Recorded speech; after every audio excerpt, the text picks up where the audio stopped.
I lived at my folks' ranch. I stayed at their house. And I had a house in Live Oak for a while.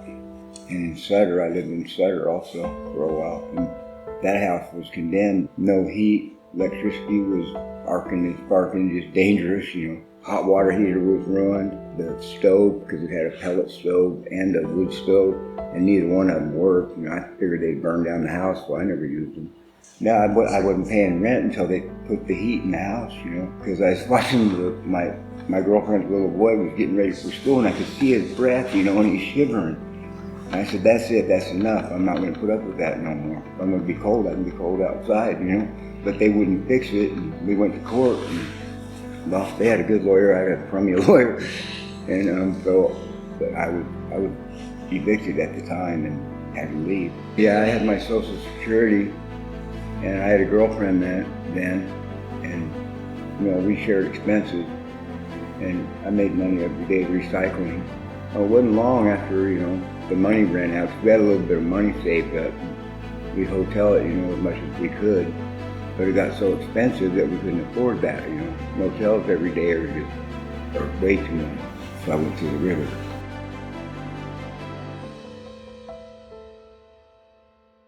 Well, it's just a place where I could make me a camp and, have some sort of home, some place to go to, every day. I kind of made it a conscious choice to go to the river when I did. But after I got there, then I was kind of stuck, You get stuck in that life. You have to take care of your day. Your day is spent working to create your day or make your day go. Like if you want to have a fire, you better been chopping wood the day before, you aren't going to have a fire. You just had to do everything physically like that. So there's a lot of physical challenges. Well, there's a lot for me, more for me than most people because I'm disabled, and so it was hard for me. The left side of my body was paralyzed from an aneurysm in 1979. I was lifting weights at high school and I blew up an artery in my brain, and I died, and they brought me back. I was never supposed to walk or anything ever again, but here I am. I'm really grateful to be here, because I went through a lot of stuff down at the river, and then a couple of decades I was down there. I've seen a lot of crazy things and been through a lot of crazy situations.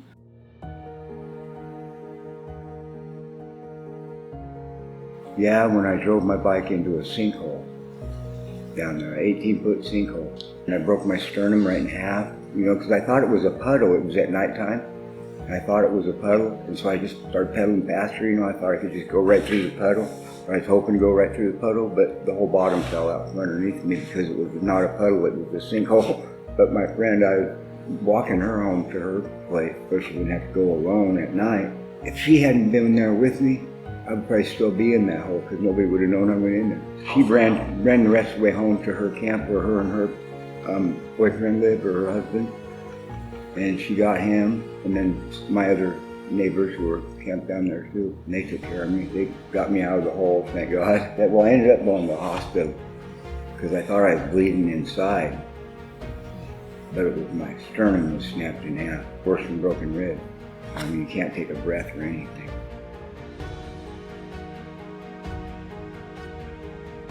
Because a tree fell on me at my camp. A tree one night fell on me in a really bad storm. We was having really high winds and stuff. And the tree, it boom, right on my tent. And I was in there. I was getting ready to go to bed. Tore down my whole structure that I was living in.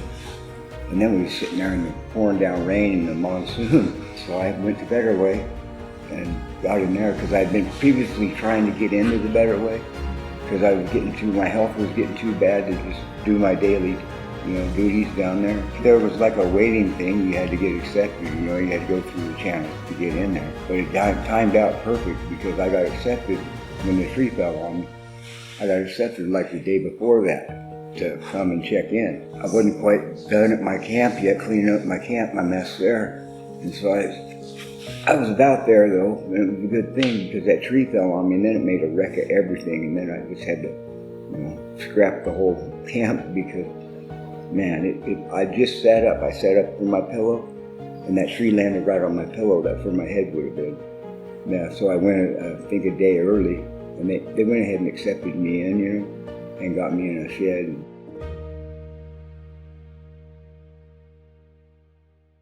Man, it seemed like I was at the Hilton after living on the river for so long. Because they had everything. They had coffee that you didn't have to chop wood to make, you know. They had a coffee maker, and they had food galore, you know, tons of food. So that place was great. I loved the Better Way. I was there, I think, almost 6 months.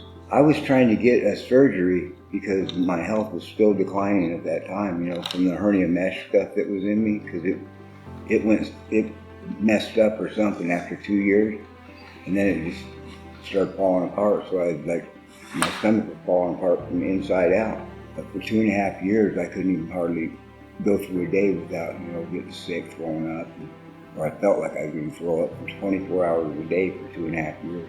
So I had to get that stuff out of me, and to come here, and I came here on an emergency thing because my surgeon said that it was imperative that I have the surgery right away. And so an opening came up here, and here I am.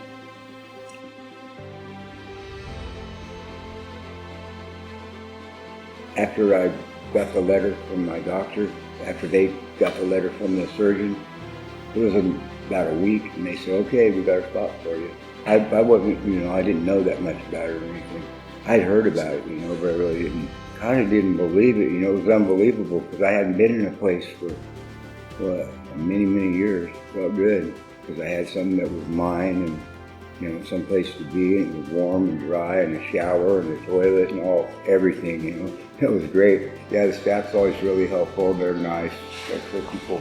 The place is clean and well kept, you know. The social worker, Sarah, she was always very helpful. Taking care of all my appointments, making sure I knew about them a day before, you know. She'd come by and knock on my door, remind me and all that, so that was cool. Can't beat the rent. The rent's great. Because you look in the paper today and you're trying to find you a house or something, man, it's crazy. It's a lot of money. I'm grateful for that as well. I'm grateful to be here because I could have never healed up at the river. Like today, being dry and out of that out there, that wind and cold, and just being miserable and not being able to get away from it. Because once you're out there and you're in it, you're in it. And then once you're sopping wet and everything and shivering, well, that's the worst thing in the world.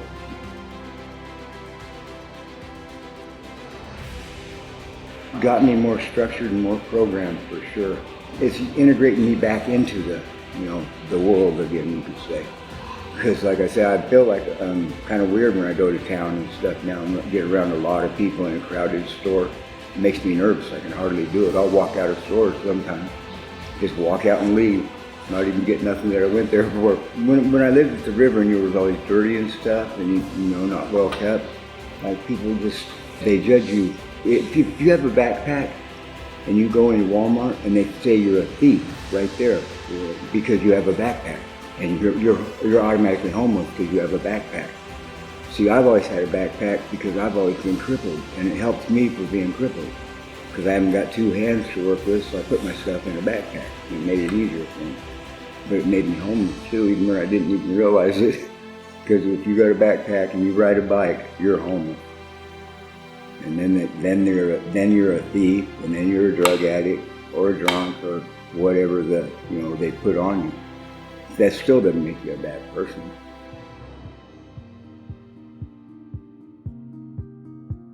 Keep trying, just keep moving forward. And if you're seeking help is out there, because it's got like Habitat, The Better Way, places like that. And The Better Way was a better way for me because it brought me here. And I'm still learning here about stuff, you know, how to create my life again, I guess, my new life. And this is the way to do it, probably, you know, because financially, it's the most cost-efficient way to do it. And there's a lot of support. You have a lot of support, not only from the staff and everybody, but we're like a little community here, and we all help each other. This is a nice place to start, and I'm glad I'm here, and I'm very grateful for it. Because I'm healing up from my last surgery I had. There's no way I could have done that at the river. No way. It was nice to come here and be able to have a bed and all the amenities and everything, you know, of home, of having a house. Because you sure miss it when it's gone. But you can get it back through Habitat. I love it here. I really don't want to leave in a way, but maybe somebody behind me that needs a spot maybe it's their turn. And so I got to keep going, move forward.